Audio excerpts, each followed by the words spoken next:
पूर्व मुख्यमंत्री भूपेंद्र सिंह हुड्डा ने भाजपा सरकार पर बड़ा हमला करते हुए कहा कि ई टेंडरिंग के माध्यम से सरकार बड़े घोटालों को अंजाम देगी। पूर्व मुख्यमंत्री ने कहा कि आखिर सरकार को सरपंचों पर विश्वास क्यों नहीं है, वह भी हमारी तरह चुने हुए प्रतिनिधि हैं। भाजपा सरकार पूरी तरह से विफल रही है। आज तक भाजपा व जसपा सरकार कॉमन मिनिमम प्रोग्राम तक नहीं बना पाई। पूर्व मुख्यमंत्री ने कहा कि कांग्रेस के सभी विधायक व कांग्रेस के प्रदेश अध्यक्ष की ओर से 6 मार्च को गवर्नर से मिलने का समय मांगा गया है। उन्होंने सरपंच व सरपंच प्रतिनिधियों पर हुए लाठीचार्ज की कड़ी निंदा की है। अब आपको दिखाते हैं कि मीडिया से बात करते हुए पूर्व मुख्यमंत्री भूपेंद्र सिंह हुड्डा ने क्या कहा। देखिए, ये जो सरकार है समाधान नहीं निकालती किसी भी चीज़ का, और लाठी और गोली से सरकार चलाना चाहते हैं। प्रजातंत्र में लाठी गोली से नहीं चलती, आपस में बातचीत से और समाधान निकाले जाते हैं। ये सरकार का कोई देख लो, कोई बात होगी जब भी लाठीचार्ज, चाहे कोई भी वर्ग हो, महिलाओं को भी नहीं छोड़ा जा रहा। इसी प्रकार से जब ये बैठे हैं पंचायती राज वाले सरपंच वगैरह, इनके ऊपर लाठीचार्ज। भाई, अपनी बात कहने का सबको अधिकार है, तो ये बड़ी निंदनीय है।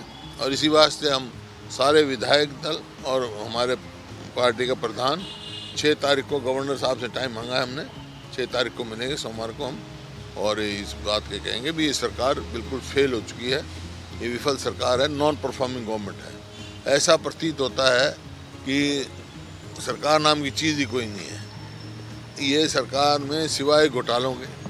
अब ई टेंडरिंग का क्या मतलब है?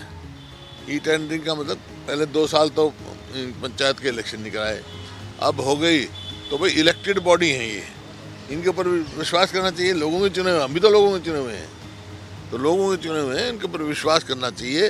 ये तो ऐसा कर रहे हैं जैसे पहले ही शक की सुई नजर वो चला रहे हैं। उनको काम करने दे, पहले भी होता रहा हमारे समय में, इतने अच्छे काम हुए, कोई एक भी गली कच्ची नहीं है हमारे समय में भी। पंचायतों को पूरा अधिकार था, वही अधिकार होना चाहिए। अब बोला है सीएम साहब ने कि भाई पंचायतों में जो है, पंचायत की तो चलेगी, सिर्फ सरपंचों की नहीं चलेगी। समझाएं हमें, ई टेंडरिंग में कोई दिक्कत है तो मैं सुनने को तैयार हूँ। और दिक्कत ही है, एक घोटाले को अंजाम देंगे।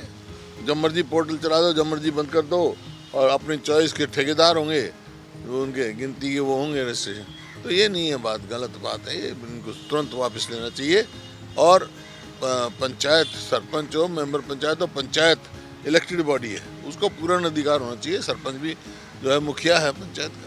सर, और इस मामले में सर एक चीज़ और जरूर आपके संज्ञान में आपसे सवाल या रिएक्शन लेना चाहेंगे। एक दो चीज़ें हैं, एक तो ई टेंडरिंग को लेकर विवाद है, एक जो मंत्री है पंचायत मंत्री देवेंद्र बबली को लेकर खुद उनकी पार्टी के लोग, निर्दलीय विधायक ये कह रहे हैं कि भाई शुरू में ही जो तीखे बयान आ गए, ई टेंडरिंग से ज़्यादा तो बबली ने बिछड़ा दिया या इनको फैला दिया, सरपंचों को शुरू में ही ज़्यादा वो कर दिया, मुखर होने के लिए मजबूर कर दिया। पता नहीं, उनकी पार्टी का प्रधान कुछ कहता है, ये मंत्री कुछ कहता है, दूसरे कुछ कहते हैं। सब उलझा मामला। नॉन परफॉर्मिंग गवर्नमेंट में ऐसा ही होता है, उनकी डायरेक्शनलेस सरकार है, डायरेक्शनलेस। और पंचायत मंत्री तो इतना प्रखर होकर बोल गए कि धनखड़ साहब के बारे में, अजय चौटाला साहब के बारे में, कि भाई उनको अपना काम देखें, संगठन हम चलाएंगे। मैं कह रहा हूँ ये डायरेक्शनलेस गवर्नमेंट है, कोई डायरेक्शन नहीं सरकार का। डायरेक्शन एक हो तो उसमें कोई भी होगा साझेदार, उसको कोई लाइन लेनी पड़ेगी। कोई कुछ कह रहा है, कोई कुछ कह रहा है। ओपीएस की आज मीटिंग हुई चीफ सेक्रेटरी साहब के साथ चंडीगढ़ में सर, उसके लिए ये कहा गया, ओपीएस के जो प्रतिनिधि गए थे कि भाई तैयारी पूरी नहीं थी, हम बार बार मिलेंगे, लेकिन समाधान अभी नहीं निकला। नहीं, सवाल इस बात का मीटिंग की जरूरत क्या है? वो तो एक लाइन का फैसला है, भाई हम ओपीएस देंगे। ये सिर्फ जो है इनके समय पास करने की बात कर रहे हैं, नहीं तो सरकार का फैसला। हमारी सरकार कल को अगर कांग्रेस की सरकार आएगी तो पहली कैबिनेट मीटिंग में यही फैसला किया जाएगा। दुष्यंत चौटाला उप मुख्यमंत्री ने आपको विधानसभा में घेरने की कोशिश की थी, आपसे पूछा था वहीं विधानसभा पटल पे कि हुड्डा साहब ये बताइए कि ये बंद किसके राज्य में हुई थी? ये अटल बिहारी जी के समय में हुई थी, और फिर सब कांग्रेस ने किया था। बीजेपी की सरकार में यहाँ हुई थी राजस्थान में, तो कांग्रेस ने पलट कर दी। एक चीज़ का तजर्बा है, क्या है वो तजर्बा ठीक नहीं है, तो फैसला उल्ट करना चाहिए।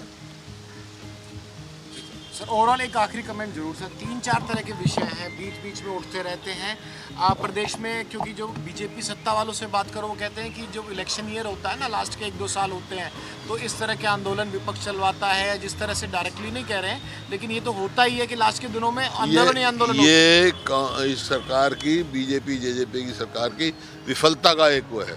लोगों में बड़े भारी रोष है, कोई भी वर्ग इससे संतुष्ट नहीं है। और जो मैनिफेस्टो लेकर आए थे, अब देखो ना, जब ये इनका गठबंधन बना उस टाइम ये कहता हम कॉमन मिनिमम प्रोग्राम देंगे, वो कहाँ है, कौन सा भाई, आज तक तो कोई दिया नहीं ना प्रोग्राम।